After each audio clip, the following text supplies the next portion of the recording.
ആദ്യമായിട്ടാണ് ഇങ്ങനെ face to face നോക്കി ഒരു വീഡിയോ ക്യാമറയുടെ മുന്നിലൊക്കെ ഇരുന്നൊക്കെ ചെയ്യണത്. സാധാരണ ഷോർട്സ് ഒക്കെ ചെയ്യുമ്പോൾ അങ്ങനെ എന്തെങ്കിലുമൊക്കെ അങ്ങ് പറഞ്ഞു പോയാൽ മതിയല്ലോ. പക്ഷെ ഇതിപ്പം എന്തെങ്കിലുമൊക്കെ പറയുമ്പോഴത്തേക്കും ചെറിയ തെറ്റും കാര്യങ്ങളും പോരായ്മകളും ഒക്കെ വരും. പുറത്തുനിന്ന് പല പല ഒച്ചകളൊക്കെ കേൾക്കും. എന്ന് വെച്ചാൽ എൻ്റെ ബാക്ക്ഗ്രൗണ്ട് മ്യൂസിക്കാരാണ് കാക്ക, അണ്ണാൻ, കുയില്, മൈന, ഇടയ്ക്കിടയ്ക്ക് ട്രെയിൻ പോവും, ഇതായിപ്പോൾ കേൾക്കണ്ടേ. അങ്ങനെ പല പല കാര്യങ്ങളൊക്കെ വരും, മൈൻഡ് ചെയ്യേണ്ട. പിന്നെ ഇതിൻ്റെ ഇടയ്ക്ക് അങ്ങോട്ടും ഇങ്ങോട്ടും ഒക്കെ പാറി തുറന്ന് ഞാനിവിടെ ഉണ്ട് എന്നറിയിക്കാൻ വേണ്ടി ഈച്ചയോ കൊതുകോ എന്തെങ്കിലുമൊക്കെ കാണും. ഒരുപാട് കുറവുകൾ കാരണം ഫസ്റ്റ് ടൈം ആണല്ലോ. അപ്പൊ അതുകൊണ്ട് നിങ്ങളൊന്ന് ക്ഷമിക്കുക. അപ്പൊ വെൽക്കം ടു മൈ ചാനൽ ഹക്കൂന ബറ്റാറ്റ. ആദ്യം തന്നെ എനിക്ക് നിങ്ങളുടെ അടുത്ത് പറയാനുള്ളത്, നമ്മൾ 500 സബ്സ്ക്രൈബേഴ്സ് ആയിരിക്കണം. അതെനിക്ക് ഭയങ്കര സന്തോഷമാണ്. കാരണം നിങ്ങളെ സപ്പോർട്ടാണ് ഇതിൽ വലിയ ഒരു കാര്യം എന്ന് പറയണം. അതുകൊണ്ട് മാത്രമാണ് എനിക്ക് ഇത്രയും സബ്സ്ക്രൈബേഴ്സ് ആയത്.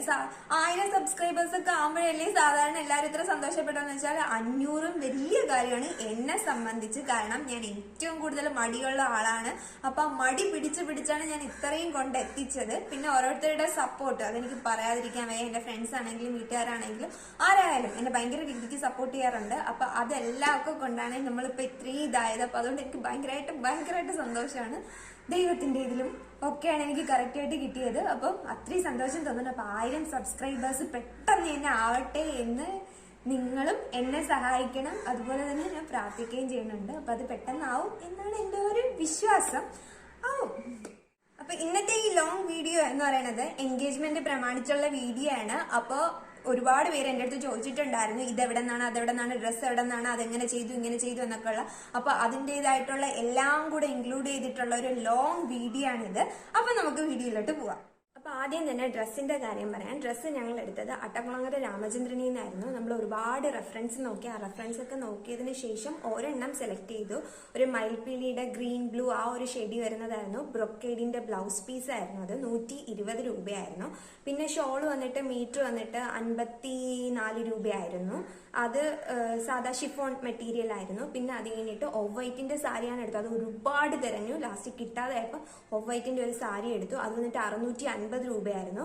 അപ്പോൾ അങ്ങനെ അത് മൂന്നും കൂടെ നമ്മൾ എടുത്തു. പിന്നെ ലൈനിങ് മെറ്റീരിയൽ എല്ലാം കൂടെ 100 രൂപയ്ക്ക് അകത്ത് മാത്രമേ ആയിട്ടുള്ളൂ. 100 അല്ല, 200 രൂപയ്ക്ക് അകത്ത് മാത്രമേ ആയിട്ടുണ്ടായിരുന്നുള്ളൂ. പിന്നെ അതിന്റെ അകത്ത് വെക്കുന്ന ആ ഒരു പടപടാരെ നിൽക്കുന്ന ആ സംഭവത്തിന്റെ പേര് ക്യാൻ, അത് വന്നിട്ട് മീറ്റർ 40 രൂപയായിരുന്നു. അപ്പൊ അതും നമ്മളെല്ലാം അവിടെ നിന്ന് വാങ്ങിച്ചിട്ട് നമ്മൾ തന്നെയാണ് സ്റ്റിച്ച് ചെയ്തത്. അപ്പൊ ഡ്രസ്സ് എല്ലാം കൂടെ 2000 രൂപയ്ക്ക് അകത്താണ് നിന്നത്. അപ്പൊ അത് കൂടിപ്പോയോ കുറഞ്ഞു പോയോ എന്ന് ഞങ്ങൾക്കറിയില്ല. പക്ഷെ ഞങ്ങളുടെ ആ ഒരു ബഡ്ജറ്റ് എന്ന് പറയുന്നത് 2000 രൂപയെ കൂടാനും പാടില്ല, എന്നാൽ 1000 രൂപയ്ക്ക് കുറയാനും പാടില്ല എന്നുള്ള രീതിയിലുള്ള ആ ഒരു ബഡ്ജറ്റ് ആയിരുന്നു. കാരണം എന്ന് വെച്ചാൽ ആദ്യത്തെ ഫംഗ്ഷനാണ്. അപ്പൊ അത് നല്ല രീതിക്ക് തന്നെ സെറ്റ് ചെയ്യണം എന്നുള്ള ആ ഒരു ഇതുണ്ടായിരുന്നു. പിന്നെ ഞങ്ങൾ തന്നെ സ്റ്റിച്ച് ചെയ്തതുകൊണ്ട് വേറെ സ്റ്റിച്ചിങ് റേറ്റോ കാര്യങ്ങളോ ഒന്നും വന്നില്ല. അതിൽ വയ്ക്കുന്ന ലേസും കാര്യങ്ങളും എല്ലാം കൂടെ ഒക്കെ ആയിട്ട് നമുക്ക് 60 രൂപയ്ക്ക് അകത്ത് മാത്രമേ വന്നിട്ടുണ്ടായിരുന്നുള്ളൂ. അപ്പൊ എല്ലാം നമ്മൾ അട്ടക്കുളങ്ങര രാമചന്ദ്രനിൽ നിന്ന് തന്നെയാണ് എടുത്തത്. പുറത്തുനിന്നൊന്നും ഒന്നും എടുത്തിട്ടില്ലായിരുന്നു. അതിന്റെ പിക്ക് ഞാനിവിടെ മുകളിൽ കൊടുത്തേക്കാം. ഡ്രസ്സിൻ്റെത് എല്ലാവർക്കും ഇഷ്ടപ്പെട്ടു. കാരണം ആ ഒരു ഇത് സെലക്ട് ചെയ്തതിന്റെ അനിയത്തി തന്നെയാണ്. അവളുടെ ഇഷ്ടത്തിന് വേണ്ടി സെലക്ട് ചെയ്തതാണ്. ഞങ്ങളൊക്കെ ഒരുപാട് റെഫറൻസ് പിക്ക് നോക്കിയെടുത്തു. പക്ഷെ പുള്ളിക്കാരിക്ക് ഇത് തന്നെയാണ് ഇഷ്ടപ്പെട്ടത്, അങ്ങനെ എടുത്തത്. പക്ഷെ എല്ലാവരും പറഞ്ഞു നല്ല കളർ കോമ്പിനേഷൻ ആയിരുന്നു. അടുത്തതായിട്ട് പറയാനുള്ളത് എൻ്റെ ഡ്രസ്സ് എന്ന് പറഞ്ഞാൽ ഒരു റെഡ് കളറിൽ ബ്ലാക്ക് ബോർഡർ വരുന്ന ഒരു പട്ടിന്റെ ഒരു ഹാഫ് സാരി ആയിരുന്നു. ഞാൻ തന്നെയാണ് സ്റ്റിച്ച് ചെയ്തത്. അത് ഞാൻ മീഷോയിൽ നിന്ന് വാങ്ങിച്ച സാരി ആയിരുന്നു. ഞാൻ വാങ്ങുന്ന സമയത്ത് അതിന്റെ റേറ്റ് എന്ന് പറഞ്ഞാൽ 400 സംതിങ് ആയിരുന്നു.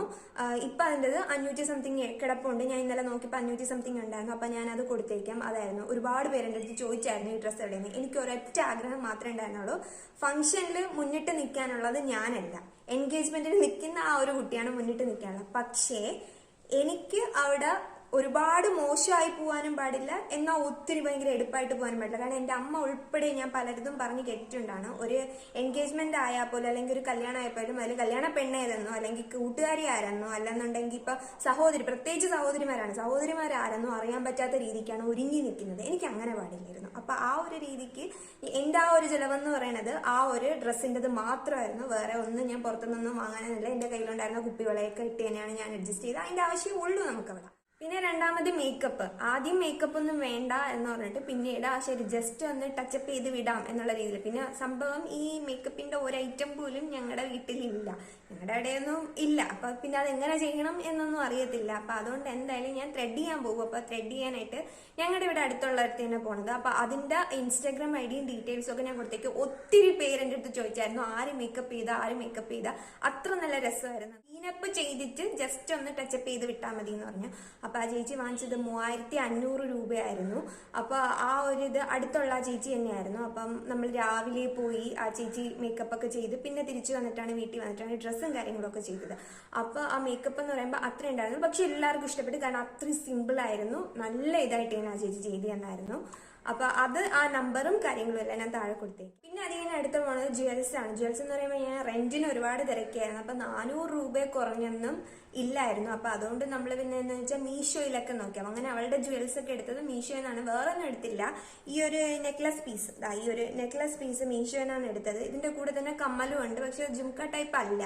അതുകൊണ്ട് ജുംക്ക തന്നെ വേണമെന്ന് പറഞ്ഞുകൊണ്ട് ജുംക്ക നമ്മൾ പുറത്തുനിന്നാണ് വാങ്ങിച്ചത്. രാമചന്ദ്രനിൽ നിന്നാണ് ജുംക്ക വാങ്ങിച്ചത്, പോങ്ങുമൂട്. അത് റേറ്റ് എത്രയാണെന്ന് എനിക്കറിയത്തില്ല, കാരണം അത് ചേച്ചിയാണ് മേടിച്ചു തന്നത്. പിന്നെ അത് കഴിഞ്ഞിട്ട് വള വന്നിട്ട് 25-30 രൂപ എന്തോ ആയിരുന്നുള്ളൂ. ഏതൊരു സാധനം ഡ്രസ്സ് ഉൾപ്പെടെയാണെങ്കിലും ഞങ്ങൾ വാങ്ങിച്ച സമയത്ത് മൈൻഡിൽ ഒരൊറ്റ കാര്യം ഉണ്ടായിരുന്നുള്ളൂ, ഇത് പിന്നീടും റീയൂസ് ചെയ്യണം. ഈ ഒരൊറ്റ ആവശ്യത്തിന് മാത്രം വെറുതെ പൈസ ചെലവാക്കി എടുത്തു വെച്ചിട്ട് പിന്നീട് അത് നമുക്ക് വേണ്ട എന്ന് തോന്നല്ലോ. അത് പിന്നീട് എന്തെങ്കിലും ഒരു കാര്യം വരുമ്പോൾ അത് നമുക്ക് യൂസ് ചെയ്യാം എന്നുള്ള രീതിക്കാണ് ഇതെല്ലാം വാങ്ങിയത്. മോതിരം, പിന്നെ വേറെ എന്തെങ്കിലുമൊക്കെ ഈ തലകുത്തുന്ന സ്ലൈഡ് സംഭവം കാര്യങ്ങൾ അതൊന്നും ഞങ്ങൾ മേടിച്ചില്ല, കാരണം ഭംഗിക്കുള്ള അതൊന്നും. കാരണം ആ കുട്ടി അതൊന്നും പൊതുവെ ഒന്നും യൂസ് ചെയ്യില്ല. അപ്പൊ അതുകൊണ്ട് നമ്മൾ വേറെ ഒന്നും വാങ്ങാനില്ല. വെറുതെ എന്തിനാണ് പൈസ കളയണം, അതുകൊണ്ട് വേറെ ഒന്നും വാങ്ങാനില്ല. ഇത്ര തന്നെയാണ്. മെഹന്തി എന്റെ ഒരു ചേച്ചിയാണ് ഇട്ട് കൊടുത്തത്, എന്റെ ഒരു കസിൻ സിസ്റ്റർ ചേച്ചിയാണ് ഇട്ട് കൊടുത്തത് മെഹന്തി. പുള്ളിക്കാരി സൂപ്പറായിട്ട് മെഹന്തി ഇടും. അതും തലേന്ന് രാത്രിയാണ് ഇരുന്നുകൊണ്ട് പറയാൻ എനിക്ക് മെഹന്തി ഇടണം എന്നുള്ളത്. അപ്പൊ അങ്ങനെ എടുപിടിയെന്നും പറഞ്ഞിട്ട് ചേച്ചി തന്നെയാണ് മെഹന്തിയും കാര്യങ്ങളൊക്കെ ഇട്ടു. പിന്നെ ക്യാമറയുടെ കാര്യം എടുത്തു പറയുകയാണെങ്കിൽ ഞങ്ങളുടെ ഇവിടെ അടുത്തുള്ള ചേട്ടൻ തന്നെയാണ് ക്യാമറയുടെ അത് ചെയ്തു തന്നത്. അത് അവസാനത്തെ നിമിഷത്തെ ആ ഒരു ഇതായിരുന്നു ക്യാമറ വേണം എന്നുള്ളത്. കാരണം എൻഗേജ്മെന്റിന് ഞങ്ങളുടെ ഇവിടെയൊക്കെ പൊതുവെ അങ്ങനെ ആരും വലുതായിട്ട് ക്യാമറയുടെ ആ ഒരു പണിയൊന്നുമില്ല, മൊബൈൽ ഫോൺ വെച്ചുള്ള ആ ഫോട്ടോ എടുപ്പും കാര്യങ്ങളൊക്കെ തന്നെ. പക്ഷെ എന്തോ അവൾക്ക് വേണമെന്ന് തോന്നി, അങ്ങനെ നമ്മൾ ക്യാമറ സെറ്റ് ചെയ്തു. അപ്പൊ ക്യാമറ സെറ്റ് ചെയ്തപ്പോഴത്തേക്കും അതും എന്ന് പറഞ്ഞാൽ ഒരു ആൽബവും ഫോട്ടോസും കൂടെയാണ് ആ ചേട്ടൻ ചെയ്തിരുന്നത്. അതും വന്നിട്ട് 15 രൂപയ്ക്ക് അകത്തായിരുന്നു. 15 കറക്റ്റ് പറഞ്ഞാൽ 12 രൂപയ്ക്കൊക്കെ താഴെയായിരുന്നു ആ ചേട്ടൻ ചെയ്തിരുന്ന. ട്രെയിൻ പോലെയാണ് അതിന്റെ സൗണ്ടാണ്, വേറൊന്നും വിചാരിക്കല്ലോ. അപ്പൊ അതും അങ്ങനെയാണ് ചെയ്തു തന്നത്. അപ്പൊ അതും വന്നിട്ട് അത്ര ആ ഒരു റേറ്റേ ആയിരുന്നുള്ളൂ. പക്ഷെ പെർഫെക്റ്റ് ആയിട്ട് ഫോട്ടോസും കാര്യങ്ങളൊക്കെ എടുത്തു തന്ന് ഇത്രയും ക്ലിയർ ആയിട്ട് എടുത്തു തരുമെന്ന് ഞാൻ ഒട്ടും വിചാരിച്ചതല്ല. അത്രയും പെർഫെക്റ്റ് ആയിട്ട് തന്നെയാണ് ആ ചേട്ടൻ എടുത്തു തന്നത്. ആ എൻഗേജ്മെന്റ് കഴിഞ്ഞ് ഇറങ്ങിയ ആ സമയത്ത് തന്നെയാണ് ആ ചേട്ടൻ എനിക്ക് ഫോട്ടോസ് എല്ലാം സെൻഡ് ചെയ്ത് തന്നിട്ടുണ്ടായിരുന്നു. അപ്പൊ അതൊക്കെ അത്ര സ്പീഡിൽ തന്നെയാണ് ചെയ്തു തന്നത്. ആ ഒരു ഫോട്ടോഗ്രാഫിയുടെ ആ ഒരു ഇൻസ്റ്റാഗ്രാം ഐഡി ഞാൻ താഴെ മെൻഷൻ ചെയ്തേക്കാം. അപ്പൊ ആർക്കെങ്കിലൊക്കെ വേണമെങ്കിൽ കയറി ചെക്ക് ചെയ്യാൻ, കാരണം പെർഫെക്റ്റ് ആയിട്ട് എടുത്തു തരും. സത്യമായിട്ടും നല്ല രീതിക്ക് തന്നെ എടുത്തു തരും. ഞാൻ ചേട്ടാ എന്നെ കൊണ്ട് പൈസ എടുത്ത് പറയിപ്പിക്കണേണെന്നൊന്നും വിചാരിക്കണ്ട, കറക്റ്റ് ആയിട്ട് എടുത്തു തരും. പിന്നെ ഡെക്കറേഷന്റെ കാര്യം വന്നുമ്പോഴത്തേക്കും ഞങ്ങൾക്ക് ആ ഒരു ഡെക്കറേഷൻ വേണമെന്ന് എനിക്കാണ് തോന്നിയത്. കാരണം അതൊരു അമ്പലത്തിൽ വെച്ചാണ് നമ്മൾ ആ ഓഡിറ്റോറിയം ഉണ്ടായിരുന്നത്, എൻഗേജ്മെന്റ് നടന്നത്. അപ്പൊ അവിടെ വെച്ച് ചെയ്യണമെന്ന് ഇത്ര ഇത് തോന്നിയെന്താന്ന് വെച്ചാൽ അവിടുത്തെ ആ ഒരു ബാക്കിലൊരു ചുവർച്ചിത്രം ഉണ്ടായിരുന്നു. പക്ഷെ ചുവർച്ചിത്രം എനിക്ക് അത്രയ്ക്ക് ഇതായില്ല, ഓരോരുത്തർക്കും ഓരോ ഇതാണല്ലോ. പിന്നെ എന്റെ ഇതിൽ എനിക്ക് അത് ഇതായില്ല. അപ്പൊ അത് ചെയ്യണമെന്നുള്ള, അപ്പൊ സ്റ്റേജ് ഡെക്കറേഷൻ നമ്മൾ തന്നെ ചെയ്യാന്ന് പറഞ്ഞു. അപ്പൊ അതിന് റെന്റിന് സാധനം ഒരുപാട് തിരക്കി. ആരും നമുക്ക് റെന്റിന് തരില്ല. റെന്റിന് തരുമെങ്കിലും 5000 രൂപ കുറഞ്ഞ് ആരും റെന്റിന് തരത്തില്ല എന്ന് പറഞ്ഞ്. പിന്നെ അല്ലെങ്കിൽ വന്ന് ചെയ്യണമെങ്കിലും കറക്റ്റ് ഇങ്ങനെ പോയാൽ 5000 രൂപ കൂടുതലാവുമെന്ന് പറഞ്ഞു. അങ്ങനെ ലാസ്റ്റ് എവിടെയൊക്കെ കിട്ടുമെന്ന് പറഞ്ഞ് ഗൂഗിളിലൊക്കെ തപ്പി ലാസ്റ്റ് 2 വീട് അപ്പുറം എന്ന് വേണമെങ്കിലും പറയാം, അങ്ങനെ ഒരിടത്തുനിന്ന് കിട്ടി. അപ്പൊ അത് ലാ ഇവന്റ് എന്നാണ് അവരുടെ പേര്, ആ ഇവന്റ് മാനേജ്മെന്റിന്റെ. അപ്പൊ അവിടെ നിന്ന് റെന്റിന് പോയി, തലേന്ന് രാവിലെ പോയി സാധനങ്ങളെല്ലാം നോക്കി വെച്ചിട്ട് ഉച്ചയായപ്പോ ആ ചേട്ടൻ കൊണ്ട് തന്ന്. അപ്പൊ ആ ചേട്ടൻ അത് കൊണ്ട് തന്നിട്ട് നമ്മളെല്ലാം കൂടെ തന്നെ, ആ ചേട്ടൻ പക്ഷെ കർട്ടനും കാര്യങ്ങളൊക്കെ സെറ്റ് ചെയ്ത് തന്നായിരുന്നു. ബാക്കി എല്ലാ പരിപാടിയും ഞാനും കസിൻസും കൂടെയൊക്കെ ആയിട്ടാണ് ചെയ്തത്. അച്ഛൻ എന്നെ നന്നായിട്ട് വെല്ലുവിളിച്ചതാണ്, നിന്നെ കൊണ്ടൊന്നും ഇത് പറ്റില്ല. കാരണം വേറെ ഒന്നുമില്ല, ഏതൊരു കാര്യം നമ്മൾ സമയത്തും കാലത്ത് മാത്രമേ തപ്പി ഇറങ്ങാറുള്ളൂ. ചെയ്ത് കാണിക്കണം എന്നുള്ളൊരു വാശി ഉണ്ടായിരുന്നു. അപ്പൊ ആ വാശിക്ക് വേണ്ടി ചെയ്തു. അതിന്റെ റേറ്റ് വന്നിട്ട് 2000 രൂപയ്ക്ക് താഴെയായിരുന്നു ആ ചേട്ടൻ നമുക്ക് റെന്റിന് വാങ്ങിയത്. ഫുഡിന്റെ കാര്യം അവർ ആദ്യം നമുക്ക് നല്ലൊരു നീണ്ട ലിസ്റ്റും അതുപോലെ തന്നെ കാര്യങ്ങളൊക്കെ എഴുതിയാണ് തന്നത്. അത് പിന്നെ ഇവിടെ വീട്ടിൽ കൊണ്ടുവന്ന് അച്ഛനും ചുറ്റപ്പനും ഒക്കെ കൂടെയൊക്കെ ഇരുന്ന് അതിനെ റീവർക്ക് ചെയ്ത് നല്ല രീതിക്ക് റീവർക്ക് ചെയ്തിട്ട് സാധാരണ എല്ലാവരും പറഞ്ഞതെന്ന് വെച്ചാൽ പൈസ കൊടുത്താൽ മതി, ബാക്കി എല്ലാവരും നോക്കിക്കോളും. അങ്ങനെ തന്നെയാണ് എല്ലാവരും പൊതുവേ പറഞ്ഞത്, അവരും പറഞ്ഞത്. പക്ഷേ അവിടെ നമുക്ക് അങ്ങനെ നോക്കിയിരുന്നെങ്കിൽ നല്ലൊരു എമൗണ്ട് നമുക്ക് നഷ്ടം വന്നേനെ.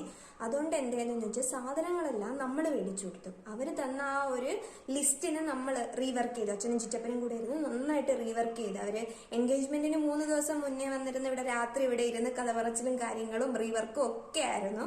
അപ്പൊ ആ ഒരു ലിസ്റ്റ് റീവർക്ക് ചെയ്ത് കറക്റ്റ് എത്ര വരും എന്നുള്ള ഇത്. അപ്പൊ ഇപ്പൊ ഒരു എക്സാമ്പിൾ പറഞ്ഞു കഴിഞ്ഞാൽ ആ ഒരു 200 പേരാണെങ്കിൽ ഒരു 250 പേർക്ക് കൂടെ ഫുഡ് കരുതുക, ആ ഒരു രീതിക്കായിരുന്നു. അപ്പൊ അങ്ങനെ വരുമ്പോഴത്തേക്കെന്ന് വെച്ചാൽ ഇവര് കറക്റ്റ് ആയിട്ട് തന്നെ റീവർക്ക് ചെയ്തിട്ട് അച്ഛനും ചിറ്റപ്പനും അനിയനും ഒക്കെ ഉണ്ടായിരുന്നു. അപ്പൊ അവരൊക്കെ പോയി സാധനങ്ങളൊക്കെ എടുത്തുകൊണ്ട് വന്നിട്ട് വലിയച്ഛന്മാര് പാചകം ചെയ്യുന്ന സമയത്ത് അവരെ കൂടെ ഇരുന്ന് കാര്യങ്ങളൊക്കെ പറഞ്ഞ് എടുത്തു വെക്കുക. അതെല്ലാം കറക്റ്റ് ചെയ്തൊക്കെ കൊണ്ടുവന്നപ്പോൾ നല്ലൊരു എമൗണ്ട് നമുക്ക് അതിൽ പിടിക്കാൻ പറ്റി. ഇപ്പൊ അവർ പറഞ്ഞ ആ ഒരു പൈസ കൊടുത്തിരുന്നെങ്കിൽ നമുക്കത് നഷ്ടം തന്നെയായിരുന്നു. എന്ന് വെച്ചാൽ പൊതുവേ നമ്മൾ മിഡിൽ ക്ലാസ്സുകാർക്ക് പൈസയ്ക്കാണ് അത്യാവശ്യം. അപ്പൊ അതുകൊണ്ട് ആ ഒരു രീതിക്ക് അത് കറക്റ്റ് ആയിട്ട് കൊണ്ടുപോയി. പിന്നെ മണ്ഡപവും നല്ല റേറ്റ് കുറച്ചാണ് നമുക്ക് കിട്ടിയത്. കോവിലിലെ മണ്ഡപമായിരുന്നു, അതും നല്ല റേറ്റ് കുറച്ച് തന്നെയാണ് കിട്ടിയത്. അത്യാവശ്യം നല്ല സൗകര്യങ്ങളും കാര്യങ്ങളും എല്ലാം അവിടെ തന്നെ ഉണ്ടായിരുന്നു. അപ്പൊ അതൊക്കെ ഉണ്ടായിരുന്നു. നമ്മൾ എൻഗേജ്മെന്റിന് ഒരുപാട് പേരെ വിളിച്ചിരുന്നില്ല, 200 സംതിങ് ആൾക്കാരെ എൻ്റെ ഒരു ഓർമ്മയിലുള്ളൂ. അപ്പം അതും എന്ന് പറഞ്ഞാൽ അത്രയും വേണ്ടപ്പെട്ട ആൾക്കാരെ മാത്രമാണ് നമ്മൾ 2 സൈഡിൽ നിന്നും വിളിച്ചത്. ഈ കിളി അച്ഛന്റെ സൈഡാണെങ്കിലും അമ്മയുടെ സൈഡാണെങ്കിലും എടുക്കണമെങ്കിൽ പൊതുവെ ആളെണ്ണം ഭയങ്കര കൂടുതലാണ്. കാരണം അച്ഛന് സിബ്ലിങ്സ് ഒക്കെ ഒത്തിരി പേരുണ്ട്, അമ്മയുടെ സൈഡിൽ നിന്നാണെങ്കിലും അവരൊരു 4-5 പേരുണ്ട്. അപ്പൊ അങ്ങനെ വരുമ്പോഴത്തേക്കും പിന്നെ കുറച്ച് വേണ്ടപ്പെട്ട റിലേറ്റീവ്സ് അപ്പുറം ഉള്ളവർ, അത്ര പേരെ മാത്രമാണ് വിളിച്ചത്. പിന്നെ പയ്യന്റെ വീട്ടിൽ നിന്നുള്ള ആൾക്കാരും അങ്ങനെയൊക്കെ ആയിരുന്നു. എന്നിട്ട് പോലും ഇപ്പോഴും ഞങ്ങളെ വിളിച്ചില്ല, ഇവരെ വിളിച്ചില്ല എന്നൊക്കെ പറഞ്ഞ് ഒരുപാട് പരാതികൾ ഞങ്ങൾ കേൾക്കാറുണ്ട്. ഇതെല്ലാം കൂടെ ഞങ്ങൾ കല്യാണത്തിൽ തീർക്കുന്നതാണ്. അല്ലറ ചില്ലറ ചെലവുകളൊക്കെ വരുമല്ലോ. അപ്പൊ അതൊക്കെയെന്ന് വെച്ചാൽ നമ്മൾ കരകത്തിൽ കൊടുത്തത്. പിന്നെ കേക്ക്, അത് എൻ്റെ ഐഡിയ ആയിരുന്നു. കേക്ക്, ചെറിയൊരു കേക്ക്, അവൾക്ക് ഒരു ചെറിയൊരു കേക്ക് വേണമെന്ന് മാത്രമേ പറഞ്ഞുള്ളൂ. ഞാൻ അതിന്റെ ആവശ്യമൊന്നുമില്ല. പക്ഷെ എന്നിരുന്നാലും ഞാൻ കേക്ക് ഉണ്ടാക്കുന്നത് കൊണ്ട് മാത്രം പുള്ളിക്കാരി ഒരു ആവശ്യം ഉന്നയിച്ചു. അപ്പൊ അതുകൊണ്ട് കേക്കിന്റെ ആ ഒരു ഇത്, പിന്നെ ആ ഒരു ഡെക്കറേഷൻ ചെയ്ത്, അത് എനിക്ക് തോന്നിയ ഐഡിയയാണ് ആ ഒരു ഇത്.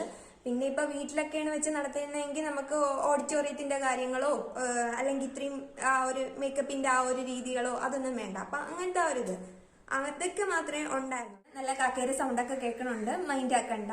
അപ്പൊ അതുപോലെ തന്നെ ഇത് ഇനി എൻഗേജ്മെന്റ് നടത്താൻ പോകുന്നവർക്കോ ആർക്കെങ്കിലും